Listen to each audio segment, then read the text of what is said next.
In the name of the Father, and of the Son, and of the Holy Spirit. Amen. The grace of our Lord Jesus Christ, and the love of God, and the fellowship of the Holy Spirit be with you all. Amen. Dear friends in Jesus Christ, as human beings, we live our life with a lot of hope to get the things that we wanted. And when you don't get the things that you expected or hoped for, it's natural that you feel frustrated, disgraced, and remain helpless. We have an interesting story in the Bible, the story of Hannah. We see her story in the first book of Samuel, chapter 1, verses 1 to 8.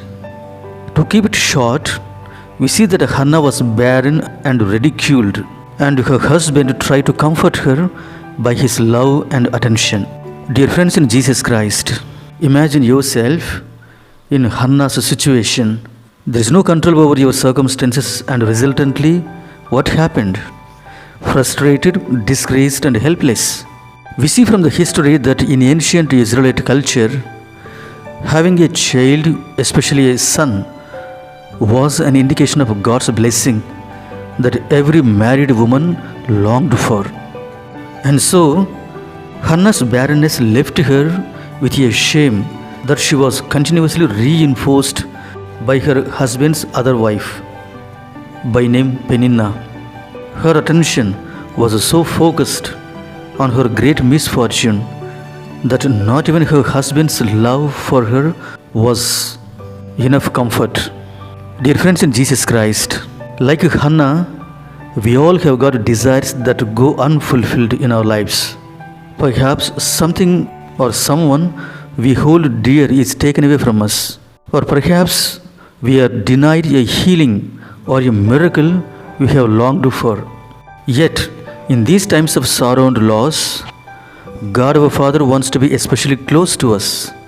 He wants to soothe our hearts with words like those spoken by Hannah's husband. Why do you grieve? Am I not more to you than that lost relationship or that precious possession?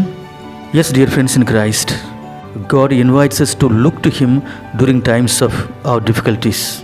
He asks us to find in His love all the strength and comfort we need to come out of our trials and tribulations much more stronger, wiser, and humbler. God wants to give us the faith that all things work together for good for those who love God, who are called according to His purpose, as we see in the book of Romans, chapter 8, verses 28.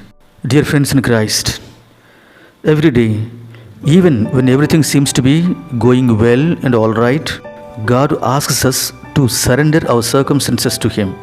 Yes, He wants us to give up any independent way of dealing with life that we have and commit our hearts, our futures, our hopes, and our desires to Jesus, the lover of our souls.